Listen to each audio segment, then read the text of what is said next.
morning, Sugar Plums. Happy vlog day. It's actually Thursday, so you're going to be getting this hot on the press tomorrow.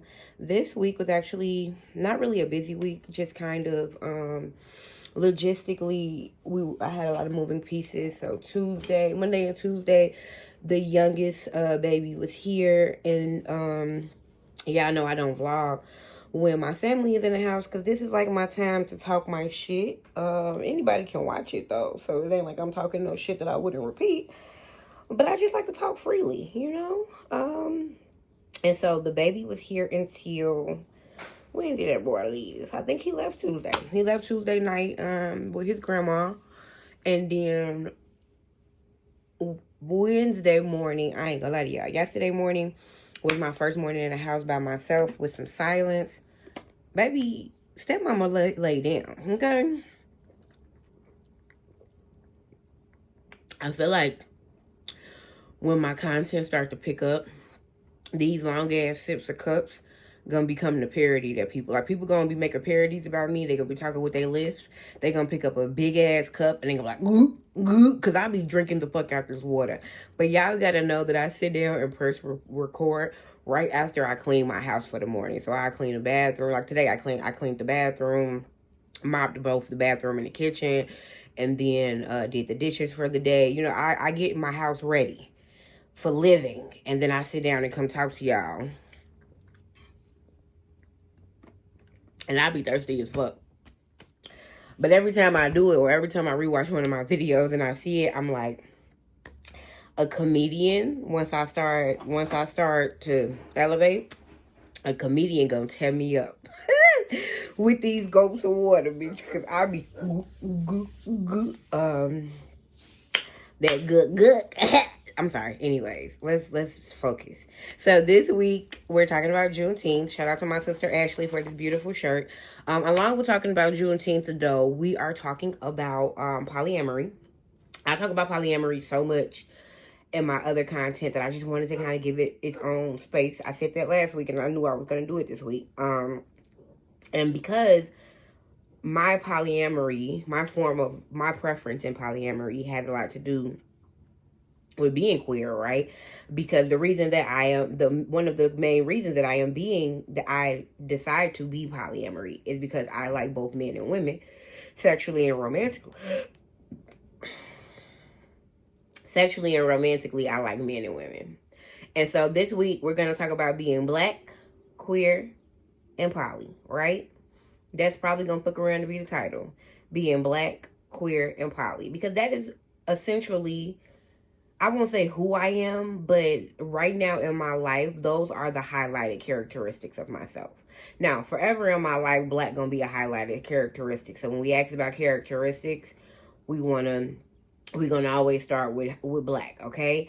If we're not talking about my genitals, then queer and poly probably don't ever come up, right? Then the things that are highlighted might be black, creative, and you know, eclectic. But today we're talking about black, queer, and poly. So let's talk about it. We're going to start with polyamory, and then kind of lead into queerness, and then end with blackness, because you know black is the foundation. Yeah, so that's the journey we're about to take. All right, so get comfortable. Where the hell is my big up? That's another thing. People go have the biggest fucking chapstick, because these Palmer the Palmer chapsticks essentially is a cocoa butter stick, and I could buy stock in these, because I got 3 of them, a fresh 3-pack sitting in my closet right now, ready in case me or my partner run out of the ones that we have. I got one in my purse. I keep one in the house. He got one in the car. He keep one in the house. And so, love these. Anyways, so we have, in the last couple of weeks, talked a lot about me being polyamorous. Y'all watch me unravel, baby. Y'all watch me be insecure. And let me just say this first before I continue. My content, this video specifically, but my content in general, literally is for people who are like-minded. that means that you are already interested in polyamory, or you are already involved in polyamory, and you need to hear somebody who is where you are say it's okay to feel the way you feel. That is why I am expressing this. That is why I am promoting it.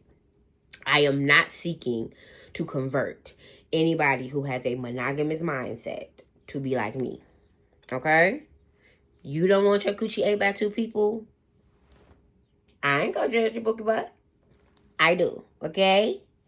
I like to see two heads between my legs. Give a little to you. I'm gonna give a little her. Okay? That's just who I am. That ain't gotta be who you are. If you just want to hang out and listen just to listen, you can hang out to listen. What I do not want my information or my content to ever be misconstrued for is conversion, or to be misconstrued for advertisement. I ain't advertising for this shit. I'm speaking to the audience of people who are already doing it. Yeah? All right, let's keep talking. A lot of people have such negative feelings, both inside and outside of polyamory, around insecurities. People believe that if you decide to be in a relationship and then allow people into your relationship, whether it be emotionally or sexually, that you should never feel a way about the emotions that come up when you see those things happen. And that's fucking stupid. I love my partner. I told him that it is okay for us to explore other people while we are also maintaining a relationship of our own. He started to do that. We started to do that. Actions occurred that created feelings in me that made me feel insecure. I had the right to say, baby, I didn't like that. Baby, I didn't like the way I felt after you did that. Baby, I don't know how I feel about the way you care for her. Baby, I don't know how I feel about the way you show up for this person. I have a right to say that. And if you are a woman in a relationship with a man and you have decided to be advantageous enough to be polyamorous, or even allow him to have romantic relationships outside of your relationship, please understand that nobody in this world, not even your own brain, who sits back and try to talk you out of things, can convince you that it is wrong to be real with yourself. Me saying my man's relationship with that young woman made me insecure because I didn't expect him to have any real actual feelings for anybody, or have any type of positive interactions with somebody, or have an actual friendship with somebody. I just thought he was a smash and dash type of guy. Come to find out, if you meet a decent woman, just like when he met me, you can start to like that woman and want to talk to her on a consistent basis, and that will make you feel as a woman, whoa, what's going on? You can do that. There were days in my relationship where my man would come and tell me some news while he was on the phone with his friend, and she had already knew about it. So she's like, oh, you telling her about such and such? That hurt my feelings. And when he got off the phone with her, I had to let him know, baby, this isn't a control thing. And sometimes you can't control it, because you might have been on the phone with her when you got good news. If you get something that's a good news, a big thing, I don't care if you are on the phone with her. I need for you to tell your woman first, and then tell your friend. And he was like, no, you right, baby. I'm sorry. Because that don't feel good. Period. And you have a right in any relationship to say that don't feel good. And if the person that you're in a relationship with cares about you, like my partner cares about me, look at that, I've been working out this little flabby flab on his way out of here. They will say, I'm sorry, I had no intention of making you not feel good, and they will adjust, which is what he did and what he continues to do. And sometimes what I continue to do. The realistic thing here is I'll say this, scale back because I'm talking a lot. First of all, I am personally a woman who is, like I said, both attracted to men and women. So I've always known that polyamory was going to be my thing. Now, I'll be honest with y'all. I didn't even want to be in a relationship with this man. So I don't have a desire to push like a throuple or like a group relationship, right? However, I've always known that there was going to be a woman in our life that was engaging either with the both of us or one of us or what have you. It is so unrealistic to believe that two people who already have did something that is very difficult in this world, which is have a healthy relationship, can then bring another person in a relationship, and that relationship not only be completely healthy, but be completely equal. It's never going to happen. And every polyamorous or polygamous or however you want to put it, relationship, situationship, there is going to be a form of imbalance. There is going to be a form of hierarchy, and there is no way all the time for you to control that. Because those things are happening and we have no control over it, we have to understand that it is okay to speak up. We have to understand that it is okay to be insecure. We have to understand that it is okay to be uncomfortable. It is okay to say, yes, I invited a woman in my bedroom, and yes, I felt feelings that I didn't expect to feel, and I would like to talk about them. That's okay. I make these kind of videos for people who are already involved in these kinds of relationships, because right now there's a woman in a polyamorous relationship who feels cast aside by her partner because her partner has a new shiny toy. And her partner doesn't even realize that she feels cast aside because he's just excited about his new shiny toy. And not to call another woman a toy, it's just a metaphor, y'all. And that woman is sitting in the corner suffering the same way I watch myself suffer in my own relationship. And she don't feel comfortable saying, babe, I don't like that, because she don't want nobody to say, how you gonna say you don't like that? You signed up for it. It's almost time for me to clock in and work. Log into the computer. Give me 1 second, y'all. Okay, I'm back for now. I'm gonna pop back away to do the rest of the sign in, but we back. It is 100% okay to be in that relationship, still agree with it. That's another thing. I've sat here before y'all and told y'all I don't want to get rid of her. I don't want him to stop liking her. But damn, I need to talk about the fact that whenever she's around and he's around and they're talking, especially if they're not talking to me, my heart do this. I didn't even know it was insecurity. I literally had to tell my therapist, I have heart flutters whenever my man is on the phone with this woman. I have heart flutters whenever I know that we gonna hang out with her. And they're not always good heart flutters. Like, sometimes I really feel frustrated and agitated and irritated in my body. And my therapist says, because you're insecure. And that's okay. You are not insecure. You are feeling insecure. We also have to stop letting feelings be our identity, right? I can feel insecure without being insecure. Now, there are some people who have decided to be insecure because they continue to lean into those insecure feelings. Stop doing that and be more secure. It takes time. You got it. I'm not an insecure woman, but I could feel insecure, and I have. And if I don't own it, if I don't name it, if I don't speak to that insecurity and say, yes, you are insecurity, but you are not going to be bigger than my security. You are not going to be bigger than my confidence. You're not going to be bigger than the truth, which is this man ain't going nowhere. And if he is going somewhere, ain't nothing that I could have done about it, no way. Simmer down. That is how, in my opinion, we overcome our insecurities. We name it. The way we uncover a fear, we name it. Quick sidebar, that same instance that I told y'all about last week when my stepson called, when my mother-in-law called because my stepson was crying because he was afraid of her cat. My partner literally just talked through the situation with him. Do you think a cat can kill you? I don't know. I just think it might scratch me. Okay, go next to the cat. Did the cat scratch you? What the cat just do? It ran away from me. Yeah, because the cat probably more scared of you than you scared of it, son. Him in that moment breaking down the fact that there was nothing to fear is literally what we need to do with our emotions. When you are insecure, when you are feeling like, what the hell is going on here, you need to just talk to yourself the way you would talk to a child who is literally sitting on the phone with you afraid of a cat. And I'm going to do that with myself, with my past self. And we're going to talk about how I have unraveled the knot of that insecurity. What are you insecure about?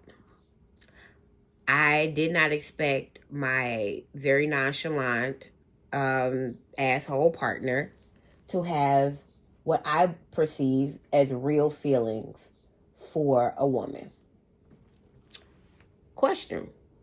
Has he told you that he has feelings for that woman? No. He told me that they have a friendship. He cares about her as a person, but the feelings are not romantic because there are things that she lacks that creates his desire for romanticism. Why do you doubt that he's lying to you? I think that he's telling me whatever he wants to tell me to not hurt my feelings. I also believe that if he told me that he had feelings for her and I didn't like it, that he would have to stop having feelings for her. Okay, let's talk about that. First of all, neither you or him can control his feelings. So if he truly does have feelings for her and he is telling you that he does not, eventually those feelings are going to create actions in his life that neither of you can control. So let's start there. You can't really sit around worrying about something that you can't do nothing about. That's the first thing. Second thing here, you got to believe when people tell you what they tell you, even if something in your body feels like they're not telling you what's real. If that man has told you that he don't have them kind of feelings for that young lady, then you have to accept that and you have to be okay with it. Now, if that still makes you feel uncomfortable, no, that don't make me feel uncomfortable. I actually like the girl. I like her being around. Okay, so let's focus on just liking her and liking her being around. I realized that I spent a lot of my relationship just now more worried about what could be going on, what might be happening, instead of just looking at what is happening and experiencing what is happening. The worst case scenario in any relationship is that y'all break up. And let me tell y'all, I've said this before and I'm going to say it again and I'm going to keep saying it. I say it in front of my partner. I say it on my own because it is simply the truth. It ain't going to break my heart or my spirit to break up with my partner. Now, don't get me wrong. I love this man, so it will hurt me. And let me not say it like that. In the grand scheme of things, it's not going to kill me to end a relationship with any person.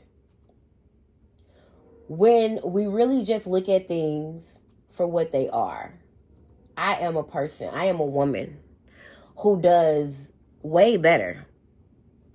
My period coming. In my opinion, financially and otherwise, honestly, when I'm not in a relationship. I don't know what's going on with my thing. Hold on, I'm gonna give it a minute. When I'm not in a relationship, I actually do a lot better.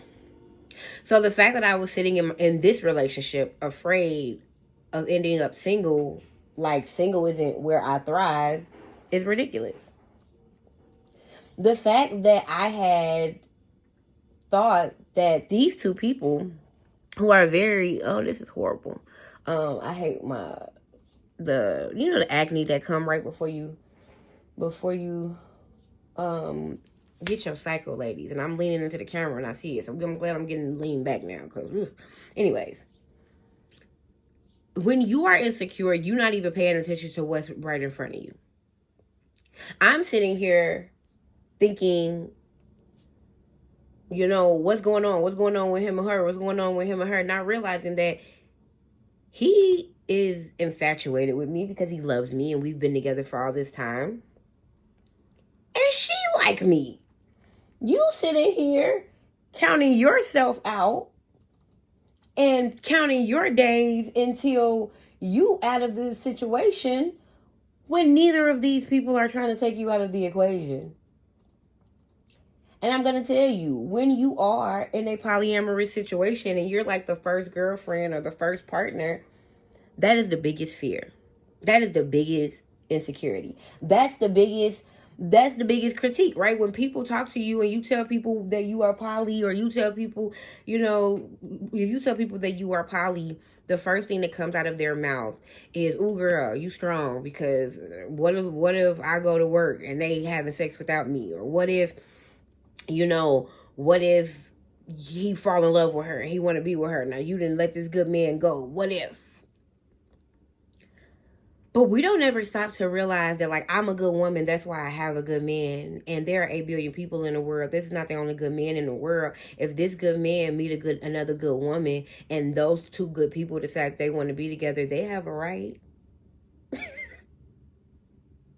They have a right. But in this specific situation, neither of them were looking for that.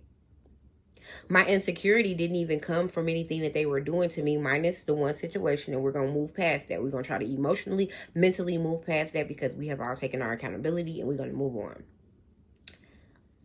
Beyond that one specific situation, neither of these people have ever made me feel unwelcomed. I've never walked in on a conversation with my man and that young lady, and the conversation seemed to switch or shift. They're always still talking about the same thing they was talking about before I came in. Neither of them have ever felt bothered by my presence being in there. And when we are all together physically, a lot of times I be trying to get out the way because I am a voyeur and I like to watch. And if I think about it and I am realistic, every time I try to physically separate myself from the sexual activity that the two of them are engaging in, just so I can watch. I don't even be in those moments that I'm not insecure. I'm just trying to watch. When I separate myself, it's no time before either of them are reaching for me. We have to stop overthinking life because we might think ourselves out of enjoying it. Now, again, if you don't have the mindset to be polyamorous, this ain't for you.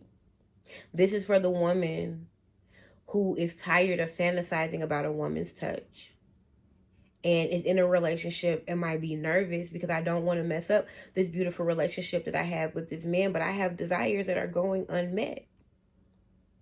Sis, you can get your desires met. You can have a good time. You just have to remember to stand in your queerness through your polyamorous relationship. You see how we slid into that? Let's talk about being queer. I personally only date men because I did not know that my mother would be okay with me bringing a woman home. That's how queer I am. I only watch adult films with men in them when I'm with my man because he, most men can only watch girl on girl stuff for so long. They want to see themselves essentially in the film, and so they're gonna want there to be a man on the screen. Another reason why I always giggle at men who go out of their way to be like super machismo and straight, because it's like every straight man probably has a favorite porn star. You got somebody who you like solely based on his penis, but you don't want to eat a hot dog or a banana in public. Sir, there's a man right now whose dick you excited to see, but you pausing all day long. Some of y'all men need to get y'all shit together, but that's not what we're talking about. We're going to keep on going. I recognized as I was unraveling my insecurity in this polyamorous relationship that I wasn't leaning into my queerness. There's a whole woman in my life that I don't have to feel, because there are women in my life that I date and I talk to, but these are women who are solely interested in me. So when I'm with my man, it's kind of hard to be able to engage with them. Like, there are women who I would love to just lay up and cuddle with, but my man is in the house and I don't want them to feel like I'm being predatory and having them come over and then tricking them into a threesome. This woman is already willing to do that. And I was being so male-centered that I'm worried about this man. What is he doing? What is she doing with him? What are they doing?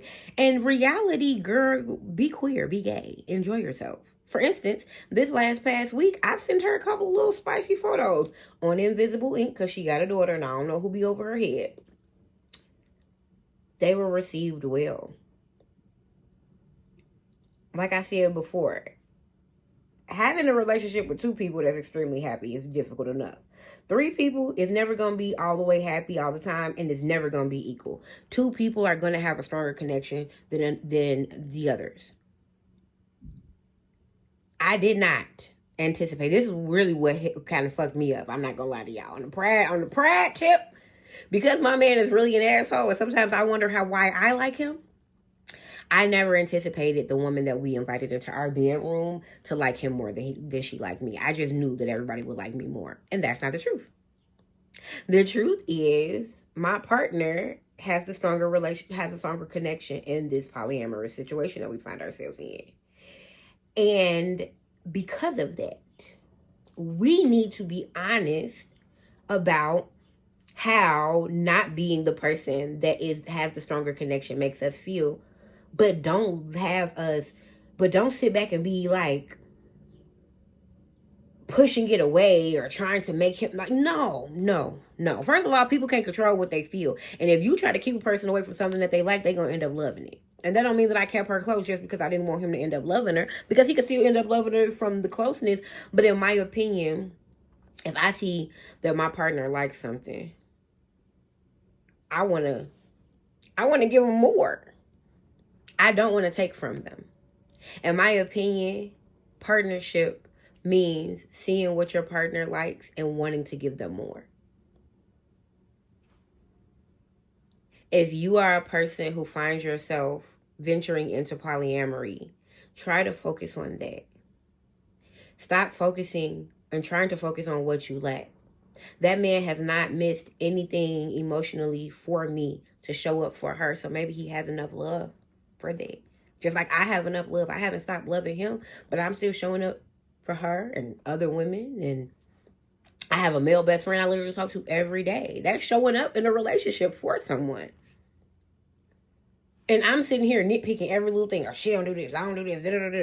And don't get me wrong. We have to go through those emotions. I'm so grateful that I had this space to be able to vent and cry and scream. My friend Hannah, I call her. She's my diary. I tell her anything. Hannah, I don't know why we was fucking last night and I only got dick for 5 minutes and she got dick for 10 minutes. Those are things that matter. I don't give a fuck. I don't care.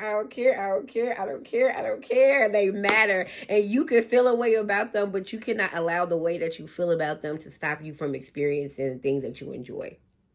Because even with her getting 10 minutes worth of dick and me getting 5 minutes worth of dick, them 5 minutes worth of dick that I didn't get, in those 5 minutes, that girl was tearing me up with my toys. That girl was tearing me up with her mouth. You gotta make sure that you see the forest for the trees, my dear. And lean into your queerness. Stop being so male-centered. Polyamorous women, do not be polyamorous for the man. I am not polyamorous because it takes a village to raise a man. I am polyamorous because it takes a village to fuck a me. I'm sorry. It does. I have a very robust sexual appetite, and I stopped thinking about that and started over analyzing the romantic, emotional aspects of these connectionships, and it was unnecessary. With our last few minutes, I do want to talk about Juneteenth and just my blackness.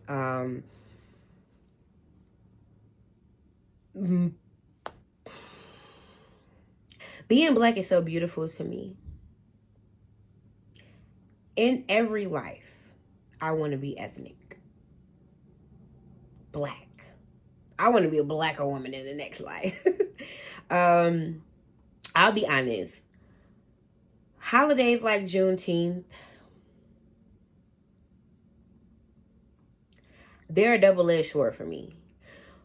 I enjoy them. I enjoy seeing my people show up for one another, but sometimes they still feel like here from the other people, you know? And it's like, don't give me shit. I don't need shit from you.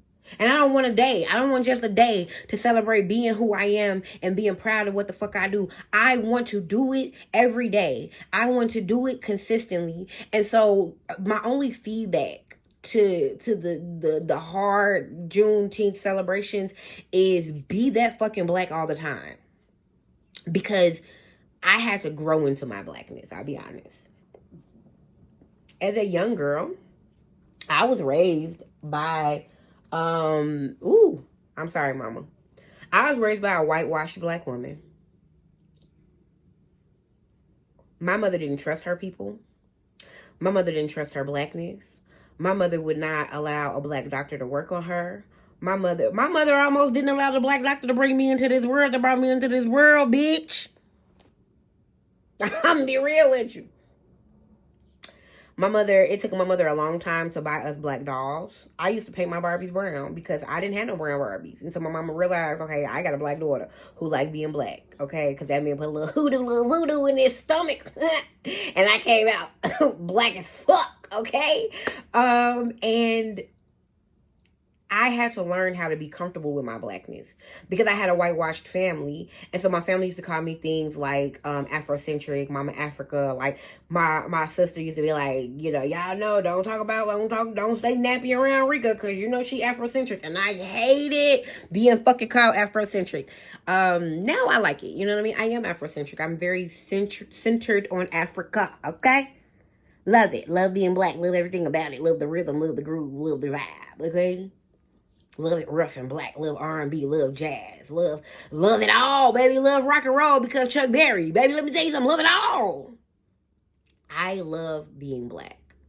And I've loved being black since I could look at my hand and see this beautiful melanin popping off the skin. Being black has not always loved me.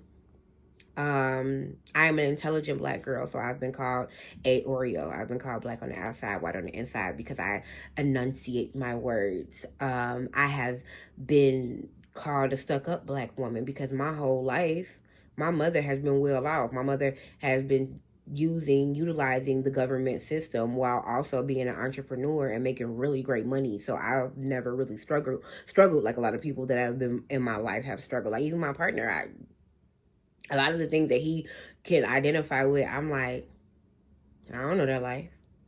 I don't know nothing about that. And because of that, I had to soften myself a bit for my community. My privilege as a black girl who grew up with financial freedom. I had a financially free mother. Growing up in that way, it made me kind of hard on my people. Like, why you ain't doing it? My mama could do it, you could do it. But I had to understand that my mother my mother is blessed. We are fucking blessed. Like, we have a very unique situation. My mother is a black woman who was able to utilize both the governmental assistance in the system, as well as utilize her own personal tricks and trades and her own personal creativity to be able to live what I would consider to be a very wealthy life for a black person. My mother was getting her rent paid essentially by Section 8, utilities handled by the state, making what she was doing $200 a head, doing 3 heads a day. You making $600, maybe 2 heads a day, $400 to $600 a day, not a week, bitch, a day. And she working 5 to 7 days a week. My mother's bringing home 4 to 5 figures in a week, while also not having any real bills because again, house, everything being taken care of. That being said, my siblings and I grew up to be kind of like bougie black people. Me specifically, because I was the baby, honey. And I'm going to let y'all know.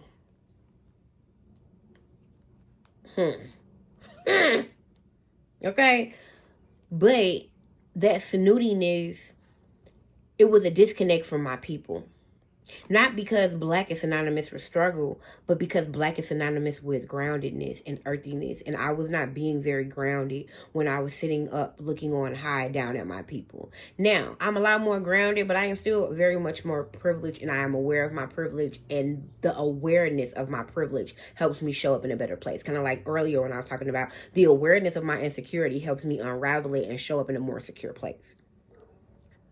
The biggest journey that I had to travel with my blackness, and I'll probably wrap us up after I tell you this, the biggest journey I had to travel with my blackness was understanding that I am not any less black because I haven't had the struggles that some other black people have had.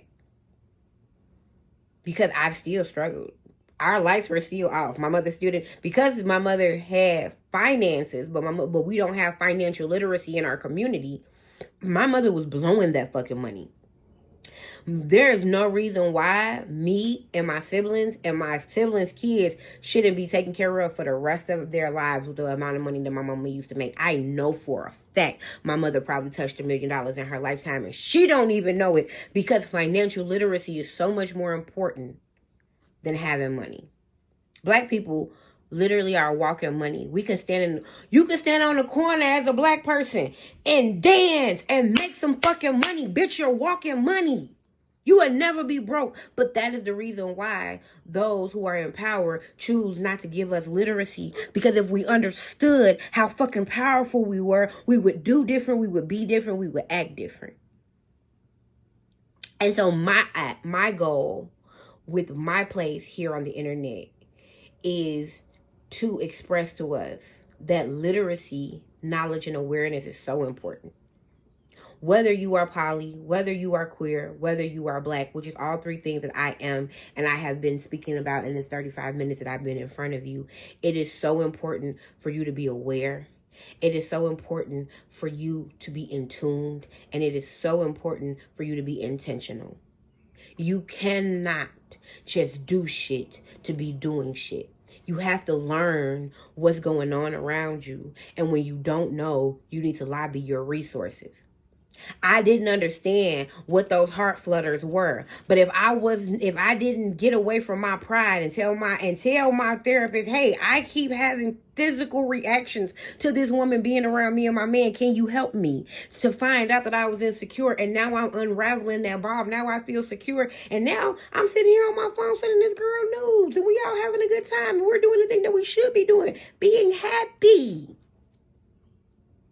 That awareness leads to that happiness. And awareness comes from educating yourself. If I can leave you with anything, whether you're learning more about ethical non-monogamy, whether you are figuring out your own sexuality and learning more about that, or if you are just simply learning about your color and your skin and your racial identity. The key in all of that is learning.